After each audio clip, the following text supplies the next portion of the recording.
Bom dia, estamos quase lá. Quarta-feira, dia 4 de maio do ano da graça de 2022. Hoje vai fazer calor. Vamos lá ver se o tempo bom se mantém até ao fim de semana para o pessoal poder dar um saltinho à praia.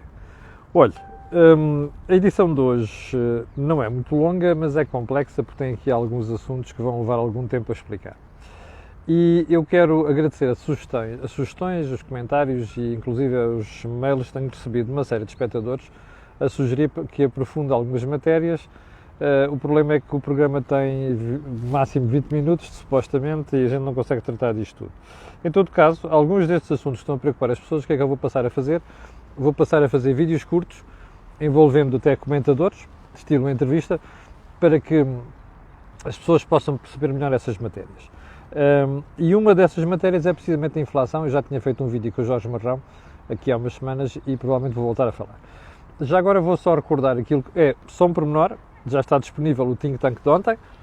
Foi analisar a produtividade, de que forma é que influencia a riqueza e também a forma como o BCE está a gerir esta matéria da inflação. Eu não estou inteiramente de acordo com as posições que o Joaquim Aguiar expressou ontem, mas em todo caso fica lá uma análise, está disponível, vale a pena você ver. Amanhã vamos ter aqui uma conversa improvável sobre alfândegas, direitos de importação. Vai ser por volta das 12 horas, com uma pessoa entendida nesta matéria, ligada diretamente ao setor. E no sábado ainda vamos ter uma conversa improvável também. Bem, então vamos lá ao período de ordem do dia e vamos começar por onde? Vamos começar pelo nosso querido Presidente da República.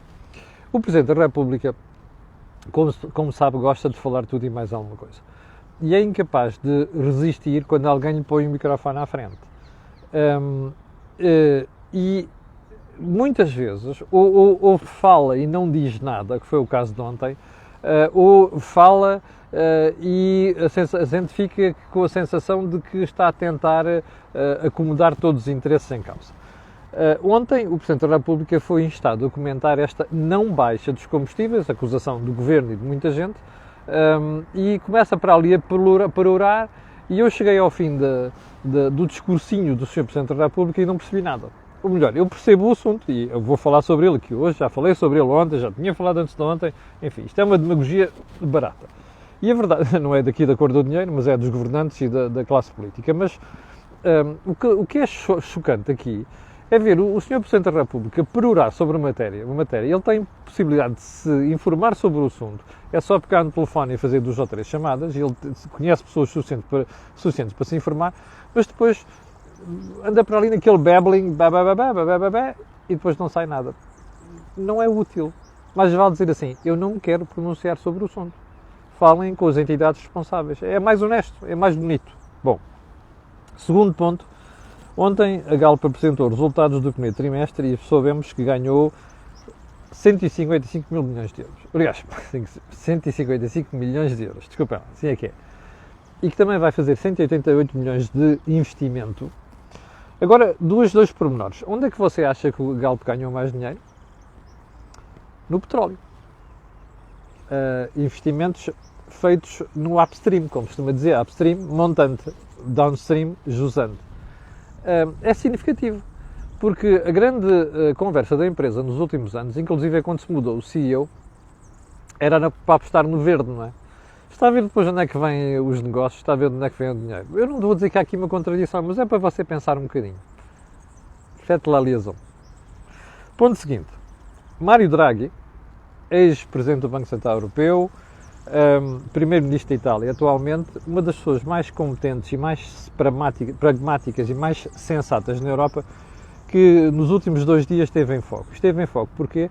Porque veio fazer uma proposta diferente sobre sobre o futuro da União Europeia. Repare, nós estamos num momento crucial, não é?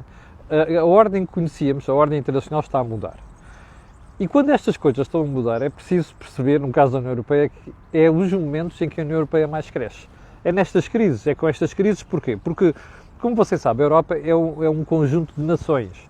E, portanto, juntar uma série de nações, coordenar política monetária, taxas de juros, coordenar política orçamental, orçamentos, coordenar política externa, não é? Negócios estrangeiros, e coordenar política de segurança, exército, administração interna, é uma coisa muito difícil.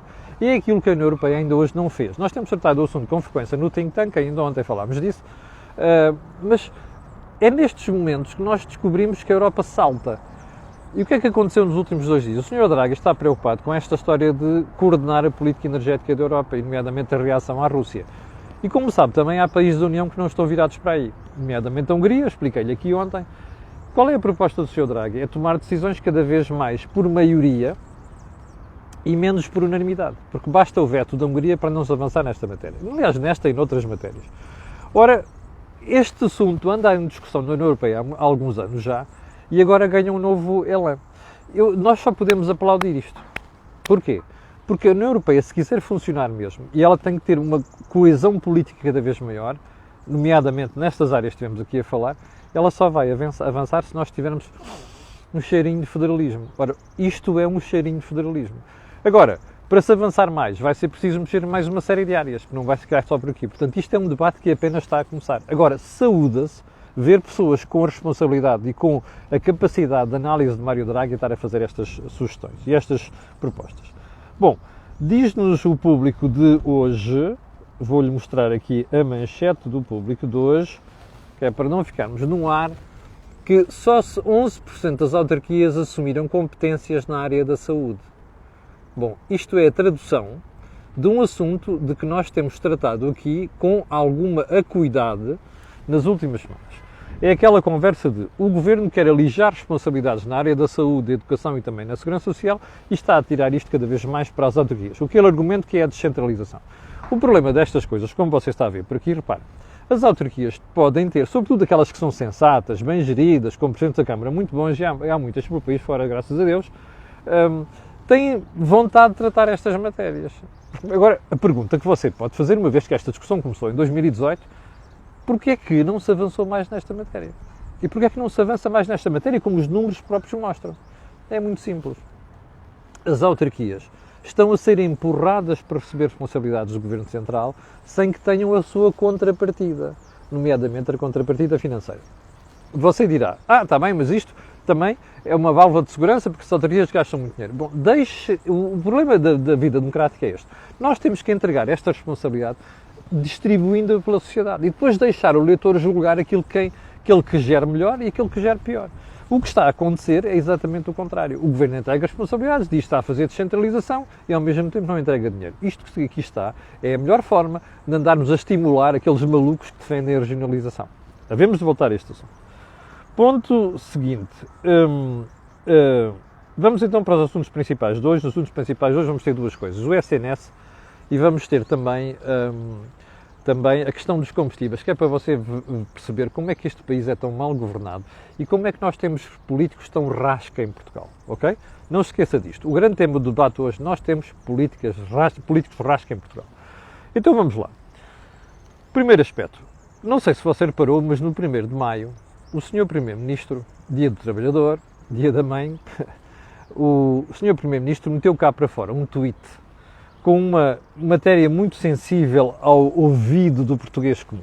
E então dizia assim: festejamos hoje o Dia do Trabalhador porque valorizamos o trabalho e ambicionamos uma sociedade mais justa. Vamos adotar a agenda do trabalho digno, whatever that means, e prosseguir o objetivo de reforço do peso dos salários no PIB para a média europeia. Eu vou-lhe mostrar o gráfico que o Sr. Primeiro-Ministro juntou nesse tweet. É este que está aqui. Como você vê lá em cima a branco, a linha, deixe-me só tirar esta brincadeira, exatamente, já saiu, então é assim. Ali está o reflexo dos prédios, agora sim. Repare, você tem a branco a evolução dos salários na Europa. Tem a vermelho aquilo que é a subida dos salários em Portugal. E agora repare, entre 2015 e 2026 o Sr. Primeiro-Ministro põe uma reta de tendência com um crescimento de 20%. Bom, eu olhei para isto no feriado e deu-me vontade de rir.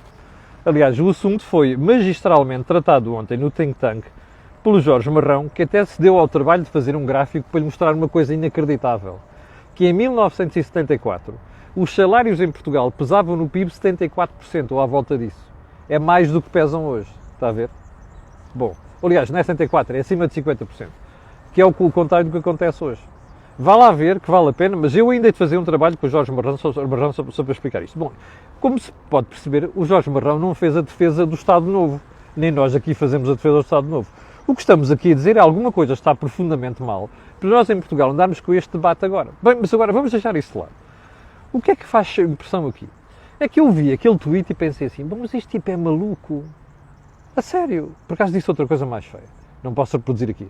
Este tipo é maluco. Então, num momento em que nós estamos a discutir se devemos subir salários e sabemos que não vamos poder subir salários nos próximos tempos por causa da inflação, este tipo mete-se na toca do lobo, que é vir dizer aos portugueses que vai mesmo fazer um aumento dos salários em Portugal para chegarem à média da União Europeia. Isto é doido, pensei eu para mim.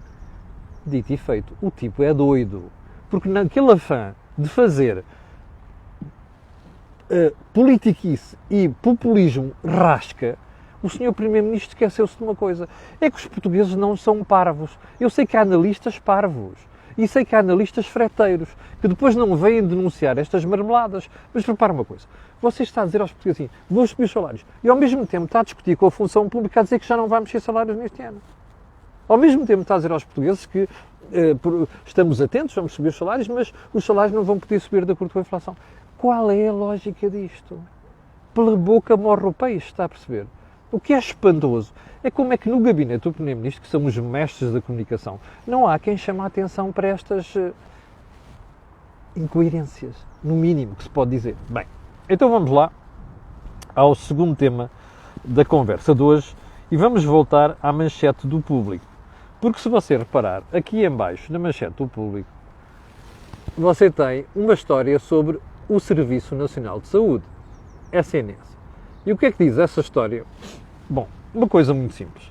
É que em 2022 há mais utentes em Portugal com falta de médico de família do que existia em 2015. Espera aí. Não vi o Primeiro-Ministro fazer um gráfico sobre isto.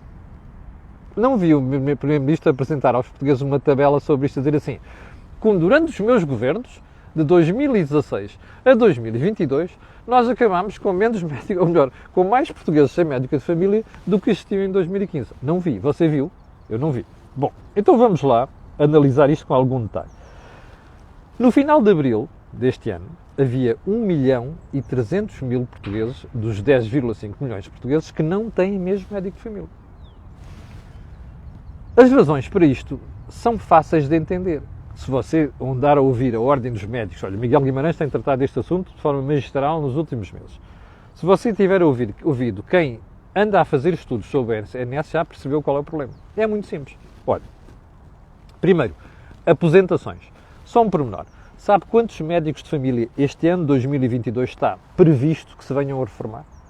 Mais de 1.300. Percebeu bem? Mais de 1.300. Você sabe quantos anos leva a formar um médico de família? Bom, já lá vou. Portanto, aposentações. Incapacidade de reter muitos de jovens especialistas e aumento de inscritos no centro de saúde. Estas são as razões principais. Eu conheço médicos de saúde que estão a sair do SNS para ir trabalhar para outros sítios. Porquê é que você acha que estes médicos estão a sair? Bom, no entanto, você ouve todos os dias falar em investimento no SNS. Agora até tem aquela tonta da Catarina Martins, mais aquela gente do Bloco de Esquerda e do PCP, a vociferar contra o Governo e dizer que não sei quantos falta aqui e falta ali. Eles, quando dizem investimento no SNS, sabe o que é que quer dizer? É torrar dinheiro no SNS. Eles não sabem o que é investimento. Está a perceber? A extrema-esquerda e a esquerda não sabem o que é investimento. E não sabem o que é gerir. Porque o problema do SNS nem é só a falta de dinheiro. Em certos sítios falta de dinheiro. O problema do SNS é a gestão. É esta pancada que nós temos em Portugal que tem que ter tudo à socialista. É tudo o Estado e não sei das quantas. Ontem eu ouvi para aí um debate qualquer, já não me lembro onde é que foi, eu ouvi o responsável da gestão hospitalar a pedir para comparar os custos dos hospitais CVP com os outros hospitais. E a perceber que o Estado ganha muito mais com isso do ponto de vista de qualidade e ao mesmo tempo poupa dinheiro. Repare, é isto que a gente tem. Você tem gente a vomitar ideologia todos os dias para cima do SNS com os resultados que conhece. Que são estes? Que é você chegar, passar 6 anos, repare, quase 7 anos já de gestão socialista e você tem um país de pantanas na saúde, percebe? E depois nem lhes dão maioria absoluta, está a perceber? Isto é impressionante. Bom, Mas agora vamos para outro ponto desta conversa, que é para você perceber que não andamos aqui a falar ex-cátedra. Ou seja, que a realidade confirma este desastre que é a gestão que o Governo faz do SNS. Então é isso. Ontem estava aqui a consultar o Facebook e dou com um post de uma pessoa que pega no caso de um ex-jornalista do Público, Jerónimo Pimentel, que está há 11 dias no Hospital de São Francisco Xavier, como sabe, ali o Hospital do Restelo, público, com uma fratura do fémur por operar. Está a perceber bem? Repare, isto não é uma coisa de... Repare, não é cozer um dedo. Qualquer pessoa pode fazer. Operar um fémur que o hospital não tem condições para despachar isto há 11 dias. Ninguém me encarregou o sermão, mas repare, isto mostra-lhe aquilo que é o estado vergonhoso em que está o SNS. Daquela tonta que está na saúde, que todos os dias vomita ideologia por todo o lado, que vem com aquelas coisas do Arnaud, percebe? E dos malucos todos dos anos 70, que criaram o SNS, mas depois não souberam reformar o SNS. Repare, isto é como você estar no Titanic a tocar com o violino quando aquela porcaria está a afundar. Está a perceber? O SNS está-se a afundar. Eu amanhã vou-lhe contar outro caso. E este caso é pessoal. Pessoal, quer dizer, uma pessoa que eu conheço, é minha amiga aqui no Facebook, que é para você perceber o estado comatoso, lamentável em que isto está. E você tem o Primeiro-Ministro a fazer discurso sobre o SNS, que faz isto, vai fazer aquilo, aquela maluca na saúde a dizer o que anda a dizer. E a gente depois vê a realidade e é esta pouca vergonha, percebe? É isto que você tem na saúde. Bom, ponto seguinte, vamos mudar completamente de área, ok? Ontem no ECO, o ECO publicou umas declarações da doutora Cristina Casalinho. Como sabe, eu gosto muito dela, tenho uma boa relação pessoal com ela, é a gestora do IGCP, a presidente do IGCP. O IGCP, como sabe, é o instituto que gera dívida pública portuguesa. A doutora Cristina Casalinho saiu-se com uma tirada muito engraçada. Diz ela assim, bom, nós estamos preparados para enfrentar uma subida das taxas de juros. Eu vou-lhe ler o que ela diz. Estamos preparados para a subida das taxas de juros. Como sabe, já começou. Bom, primeiro ponto, não é novidade, ela própria já tinha dado, no ano passado, em 2021, salvo erro, em abril, deu uma entrevista ao Sérgio Aníbal, do Público, meu colega Sérgio Aníbal, fez uma excelente entrevista, onde ela já dava a entender isto. Aliás, ela é esperta, inteligente, percebe perfeitamente as coisas, quem não percebia era o Governo. Dava a dizer que estava tudo bem, quando ela já estava a alertar para... É política isso. Quando ela estava a alertar para a subida das taxas de juros a médio prazo. Bom, para você ter uma ideia, em 2021 havia 78% da dívida portuguesa nos vários prazos que tinha taxas negativas. Agora há 5%.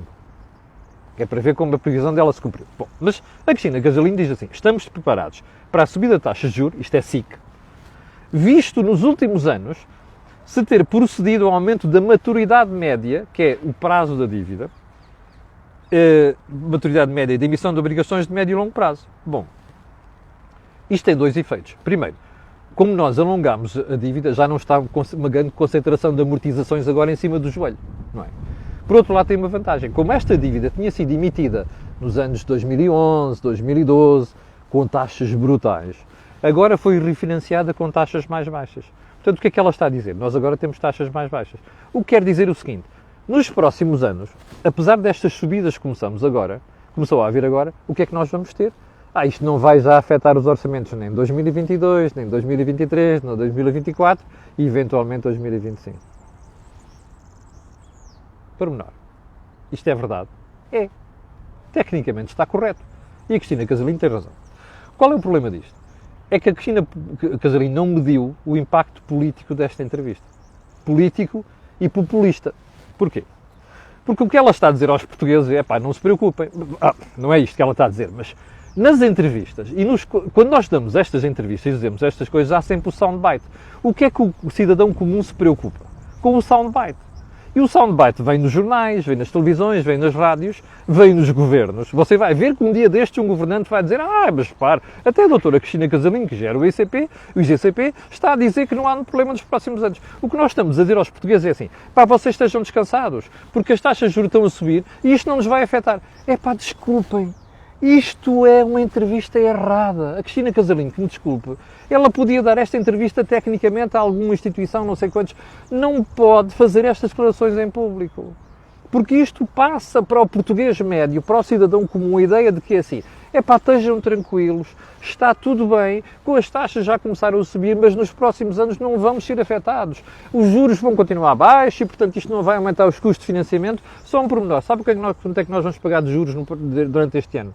De juros, dívida, 2.600 milhões de euros. Quantos hospitais novos, todos os anos, que vão ser construídos na Zona Oriental de Lisboa, paga isto? Quantos? Faça as contas. 5, pelo menos. 5. Percebe o problema da dívida pública e dos juros? É este. E é isto que o português comum precisa perceber. Bom, isto não quer dizer que Cristina Casarinho tinha feito isto de forma intencional ou que tenha feito com maldade. Não. O problema é sempre o custo político destas coisas. E o custo político desta marmelada é este. É nós dizermos às pessoas, repare, o governo não aumenta a despesa vergonhosamente. Já lhe contei isto várias vezes. 2016, 8 mil milhões de euros. 88 mil milhões de euros. Em 2022, 105 mil milhões de euros. E a economia não está a crescer o suficiente para nós ficarmos seguros com este crescimento da despesa. Percebe? E o problema é que você está a passar esta mensagem para os portugueses. Continuem a gastar como se nada passasse. E isto depois leva o cidadão comum a não fazer pressão sobre o governo para ter cuidado com as despesas e com a dívida. É isto que acontece. Portanto, ela pode ter tido as melhores intenções, o resultado é este que você viu. Bom, eu ia passar para as gasolineiras, mas já vamos com uma violação de tempo vergonhoso. Eu amanhã prometo voltar a este assunto, porque, como você sabe, o Governo está a fazer demagogia porca, populista à volta disto, e depois mete-se nada para fora de pé e trama-se. Foi o que aconteceu exatamente nos últimos dias com a história da baixa dos combustíveis. Mas eu prometo voltar a isso amanhã. Chegamos ao final do programa de hoje, tínhamos agora ainda então vale 7.400 pessoas em direto. Eu quero agradecer a estas pessoas e pedir a estas e a outras que vão ver aquilo que peço sempre. Colocarem um gosto e fazerem partilha nas redes sociais. Também sabe porquê. Aquilo que houve aqui, não houve em mais sítio nenhum. Obrigado, tenha um excelente dia e eu voltarei a estar consigo amanhã às 8 da manhã. Com licença.